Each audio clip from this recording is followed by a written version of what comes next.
And our goal for being here in this Teacher Talk is really a threefold goal. Of course, you know, Teacher Talk is intended to reach out to teachers and to be a help to them. And we've heard from a lot of teachers about our new Spanish 1 product, asking questions about it, wondering about things. And so we want to be able to give you all a little bit of a closer look, more of a glimpse into the product. So we do want to point out some things, but not just to show what. Nanush is going to give us a good example too of why. What was the thought process that went into the structure that has been created here? So after giving you a look at the books, we also want to give you just some teaching tips. I'm currently teaching Spanish 1. Nanush has taught it. Of course, Megan is a classroom teacher as well. So just different things that come to mind.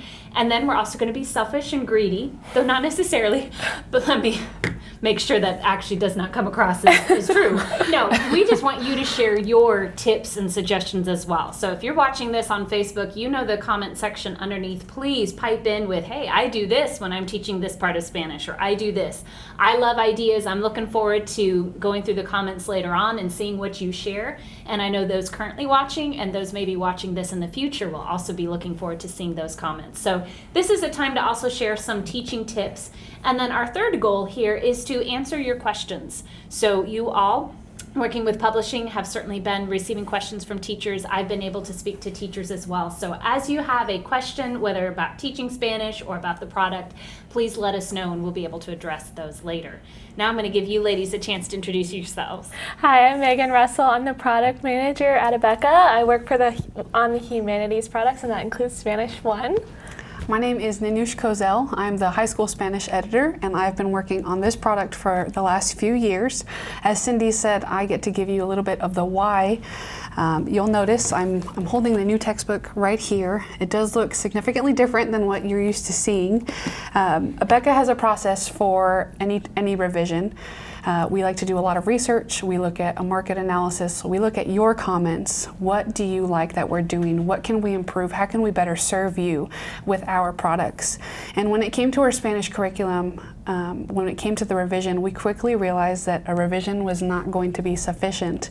And so you are looking at a complete rewrite. It's a completely new product, a completely different approach, you could say, than what we did in the past.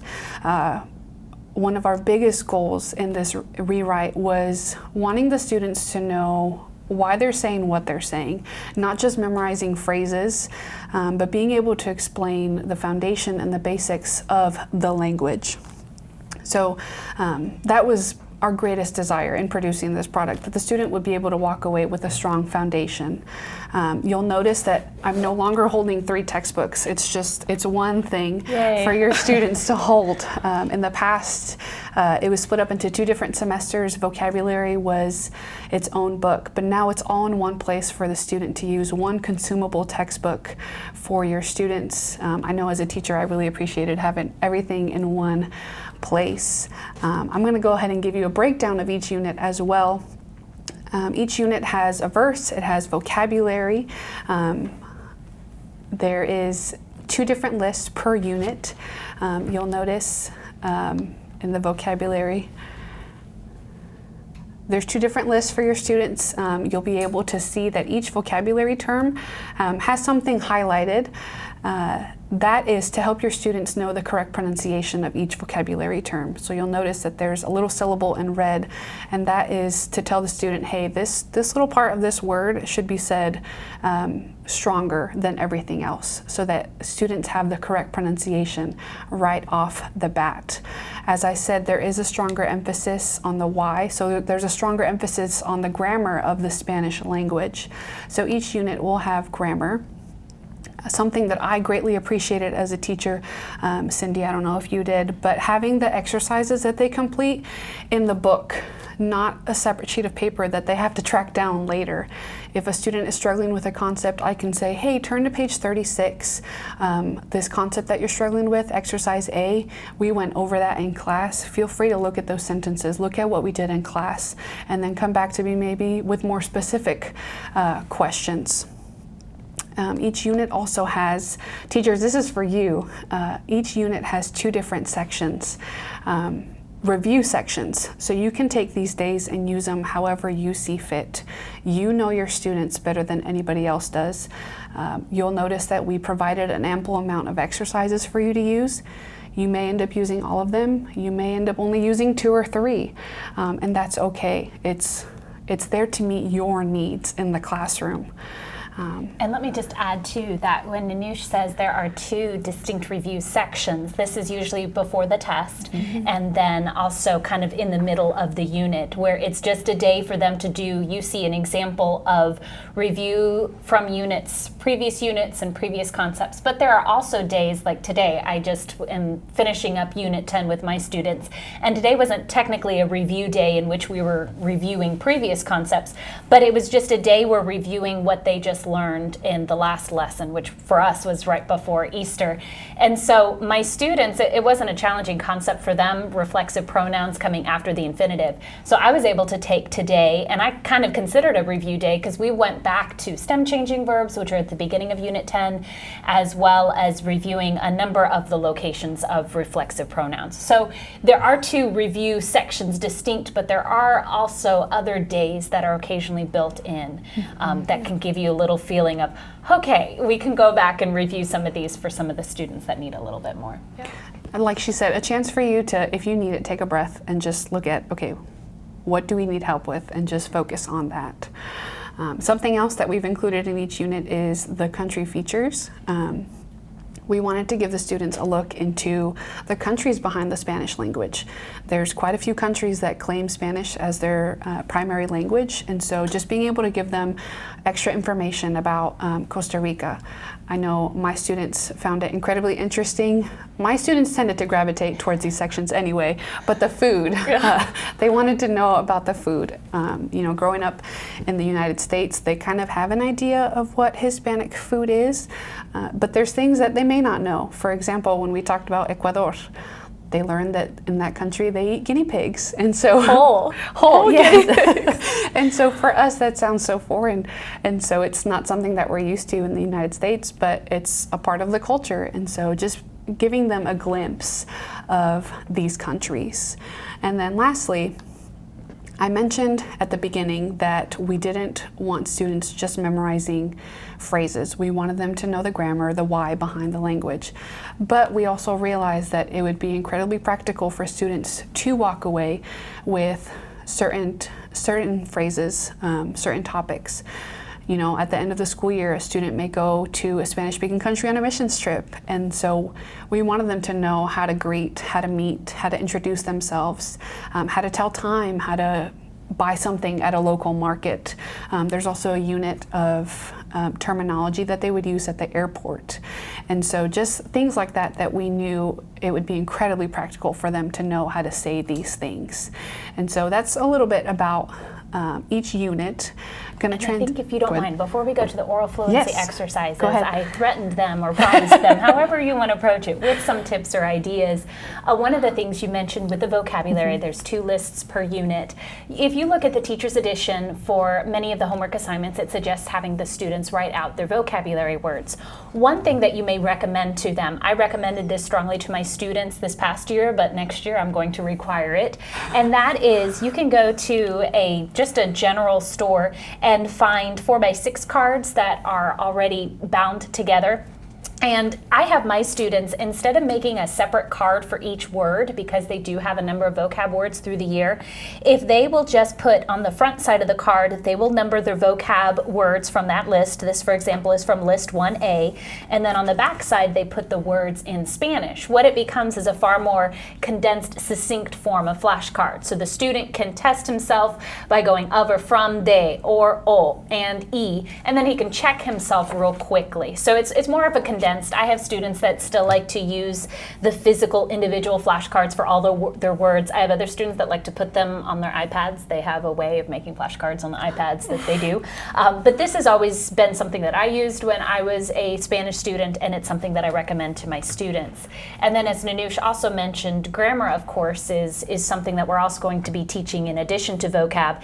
And that's where, and all these ladies would agree with me because flashcards are our friends, but I strongly suggest flashcards flashcards. Megan's going to be able to talk a little bit later about some flashcards that you can use in conjunction with vocab. But a lot of the verbs that we're studying, or the grammar that we're studying, is verbs. And so I like to have, for example, we have some of our irregular verbs like dar and ir and ser and estar. So if I'm reviewing my verbs irregularly, or irregular verbs here, it's just easy for me to go through and ask, ¿qué significa? Vamos a conjugarlo. So having these, whether it's verbs, whether it is cognates, one of the things that the book does emphasize is cognados. And so as the students go through, they learn ISM becomes ismo, and here's their key word. So these are different ways that you can just make that review go a lot faster, make it very visual, have a student come up and use the flashcards too. You'll see that I made these different colors just so I can tell the difference between my stacks. When it comes to ER verbs, AR verbs, IR verbs, I like to have at least 10 verbs from each one of just commonly used ones. In the past, I always used, instead of separate flashcards, I would go to Office Depot and get just a 5x8 spiral bound large one and just use a permanent marker and write the words clearly in permanent marker, and then you can make your own set of tabs, and so you can just quickly go to your section on I or E to IE stem changing verbs, or highly irregular verbs, or irregular preterite verbs. But those are just some things that I've been doing for years. I know a number of you have been doing the same thing, but if you're new to teaching Spanish, that's just a good way of keeping that review fresh with the students. But now I'm going to let you go back, because after you finish the student book, you're going to talk about a second book that complements the first one. Yes, so part of the language obviously is being able to converse in the language. And so we created a separate textbook, the Oral Fluency Exercises book. In this book, it's really for a lot of oral practice. There's 3 types of exercises that a student will be able to complete. They will have conversation exercises that they can complete with a partner in the classroom. I would just have my students in the rows, they would turn and face each other and be able to use the conversations. Or you can do it as a class exercise. Again, however you see fit as the teacher. There's readings. Sometimes it's a list of cognates. Cindy mentioned cognates. So just for the students to be able to hear the difference in pronunciation between a word that looks similar. Sometimes it'll be a poem, it would be a Bible passage. Being able to see the language in context and being able to practice out loud, being able to hear classmates using the language is really helpful for them. And then again, back to seeing the language in context, there's also songs in there for the students to sing, songs that they're familiar with. Oh, another one, dialogues. This was our favorite, the high schoolers, seeing dialogues. Again, taking something that they're familiar with, but then seeing and hearing it in the Spanish language. We were able to act out Goldilocks and the 3 bears, the 3 little pigs. So just being able to see the language in context, but still using things that they're familiar with was really helpful to the students. Cindy, I don't know if you have any ideas for how to use the oral exercises in class. When we did, like you said, Goldilocks and the 3 bears, it suggested, getting just basic bowls and things. And so I went to the Dollar Tree and purchased the different size bowls. And then what I did for the wig, and I'm not normally creative, but this actually kind of worked. I bought 3 hair bands for $1 at Dollar Tree, and then I used yellow streamer, and then just wove in the streamer through the little holes in the hair bands, and then that was Goldilocks. And then I used cheap glasses and cut out the plastic, so it's just the frame, and that was the narrador. So we had the little Goldilocks and we had the narrator. So I thought that was neat. Just to do something a little. I know, it's like my one time that I felt like I actually worked something creatively. Some of you might have access to actual props. Your school has wigs, and I'll definitely go for that. But the cheap version involves the Dollar Tree, and it worked. Perfect. All right, I think we're going to head on to the teacher edition. And the TE, let me just highlight a couple of things. Nanush already showed you the framework for the book, but the TE is going to be 2 separate volumes just for ease of carrying. You can switch in between those between the semesters. You're probably familiar by now with our newer revisions, whether it be in mathematics or whether it be in English and science, with the shrunken student pages in our TE and the large margins. So do pay attention to what is in the margins. One of the things at the beginning of the book that will help you is, hey, these are some icons that you can be looking for that'll kind of give you some ideas. And of course, you as the teacher will pencil in the ideas that you have. One of the icons that I want to point out, we see a couple times, and that is just emphasizing that curriculum flexibility. I've been joking with these ladies. I find that most teachers are very opinionated. We really are. But I find that foreign language teachers may take the cake when it comes to having opinions, and poor Nanush and Megan have to hear everybody's opinions, including my own. But this just emphasizes what a lot of you naturally will do, and that is you will make sure that the curriculum is working for you. You will make it flexible.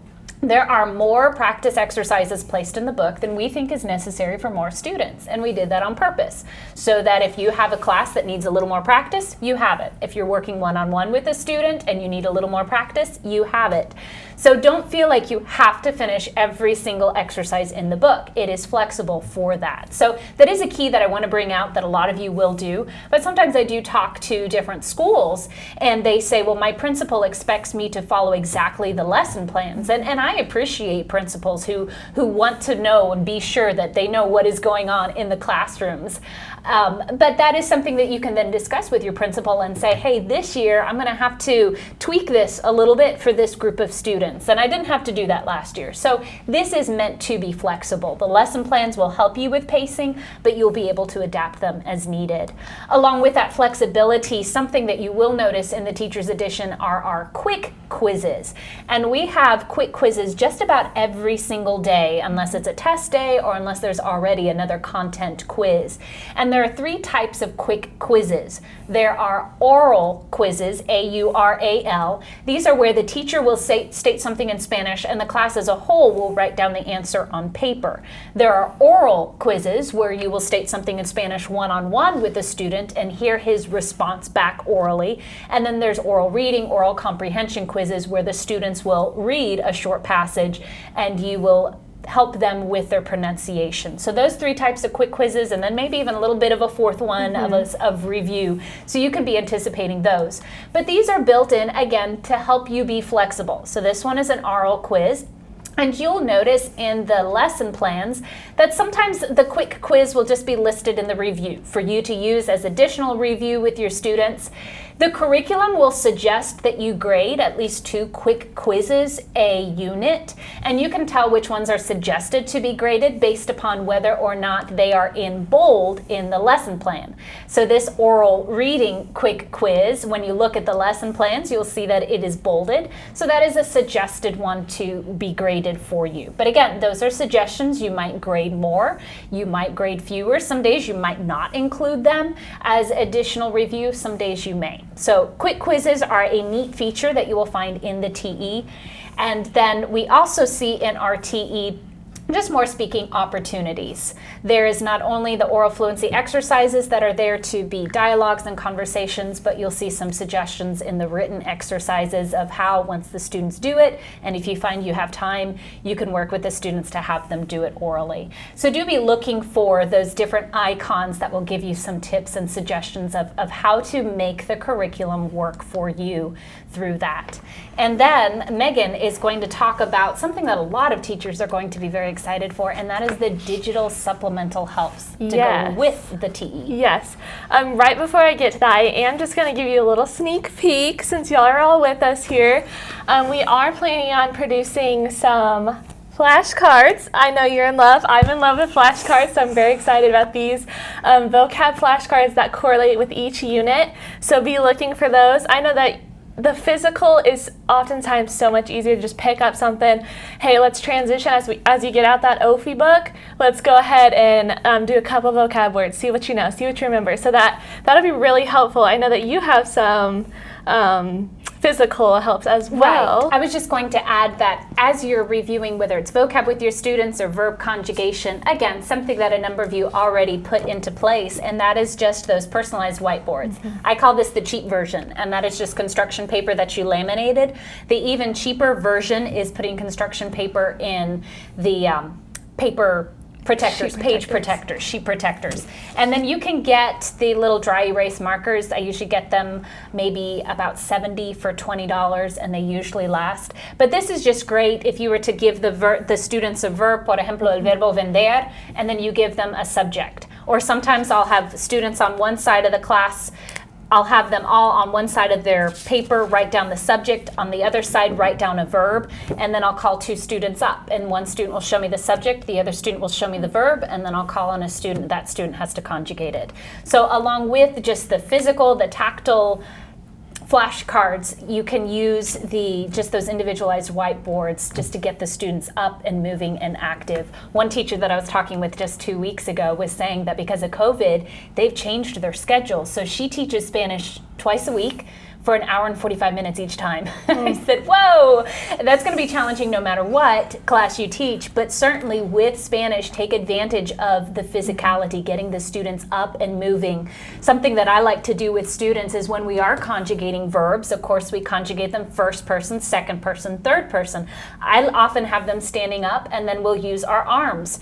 So vendo, vendes, vende, vendemos, vendeis, venden. It gets them up, it gets them moving, but it's also a physical representation of I am first person, you are second person, he or she, usted as well, is going to be conjugated as a third person. So just keeping them up and active, being able to see all of students' answers when they hold it up, or just having them moving, those are just some things that I feel goes to the benefit of the foreign language teacher. It's a little bit like teaching kindergarten in high school. So for a lot of students, it's just fun, and I think it's a good class to be fun. Yeah, I agree. And I think that physical is really important, but we do have some digital products, and I think that these are whatever suits your fancy. I mean, we have it all, so whatever you like, these are going to be huge helps to all teachers. So digital teaching aids, now let me just put it out there, these are not available yet, but we are working on them, and they will be ready soon. So let me go over to the digital teaching aids. Okay, so this is our interactive web pages, and there is one digital teaching aid section for each lesson. So they all start out the same. This would be the Bible memorization. I was playing with this earlier, so I probably should have reset it. But this is the Bible passage, and so helpful for all teachers. Right here, if you hit that, it'll start reading it for you, so you can say it with the reader, or you could listen to it, whatever the case is. Another really helpful thing is you can click on the word to make it disappear. So if you want to test your students to see, I know we did that a lot in Sunday school, you erase the couple words, or like you saw originally, you can hide all of them. Again, it's just really interactive, intuitive, so you can use it how you need it. Another part, the next part, would be the flashcards. So similar to those physical flashcards, you have all of the different vocabs, words, and then you can flip them to the Spanish or vice versa. And again, you have that button right here that you can press it to hear the Spanish. And it's a lot like anything you would see online. So you can shuffle it, you can show different lists, or hide specific words if they're really mastering one specific word to focus on different words. Again, super helpful, interactive. And then it just follows what you would see in the book. So the order that the content that you see in the book, it would be the same order here. If you wanted to highlight certain things, let's focus on this ending, whatever the case is. We have so many helps. I think this is really cool for conjugation. You can type in whatever, let's act like that's right, and check it. No, that's obviously not right, but we could just quiz it orally, check to see how you're doing. Again, just lots of helps in this digital teaching aid package. And again, this is one per each lesson. So this is just one you're seeing here, but we have 170 that you can use. So very helpful. But the next thing is digital teaching slides, and this is again something brand new. I don't know if you've heard about them in a couple of other subjects that we have, but we're super excited about these digital teaching slides, and we're just giving you a sneak peek because you're with us here.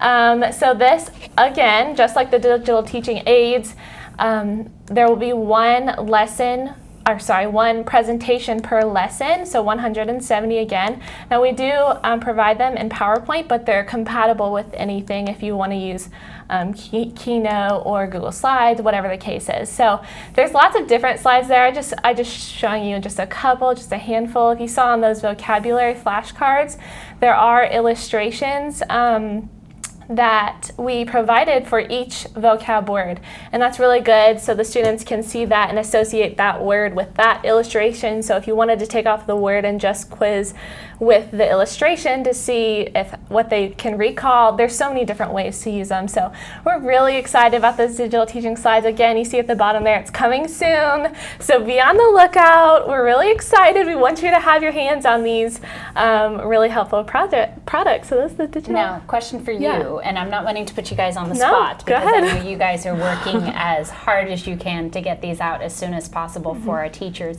But when you say coming soon, do you know if that will be by the fall? That's our plan. Okay. So We're hoping to get them by the fall, All yes. right, all right. We're well underway, so you should be seeing them soon. So. Okay. And then probably just a couple other tidbits just from our experience. Again, if you're watching this and you know this is what you'll be teaching this coming year. Some of you, for our program, we currently have Spanish 1 kind of nestled in 11th grade, but other schools may use it in different grades for high school. Some of you may use it for 9th grade. So it'll just be kind of a good heads up just to realize that kind of at the beginning, it's academically rigorous. It is. So if you're using it for younger students, there is going to be a time of transition. What I found is that units 2, 3, and 4 were just with the students learning so much for the first time, were kind of a little bit heavy. And then by the time we got to units 5 and 6, it was a little bit more, okay, we're getting into the swing of things. And then second semester, just by then they've had half a year of Spanish, and so things are going more, kind of more paced. And I know that was with my students this year, and some students will be different. But that sometimes kind of helps just to know. I know when I teach English, I know when we get to the unit of punctuation, which is so important, but no matter what, punctuation just has this aura about it. So just kind of a heads up of what to expect and what to encourage your students with, and helping them to see that once they get conjugation under their belts and once they're used to memorizing the verses, then things do go smoother for them. So thank you for all of you who joined us. Yes. Certainly thanks to Nanush and Megan for taking the time to show us. And as you have opportunity, again, do go into the comment section and write down some of your suggestions for other Spanish teachers. I am going to go back and look, and so I hope you share. Some of you who may be seeing this at a future date, if you're still seeing it on Facebook, go ahead and write those suggestions down. And as teachers, I used the term greedy and selfish earlier, but no, as teachers, we just love to share instead of reinvent the wheel. So thank you for taking time this afternoon, and we'll see you at a later time.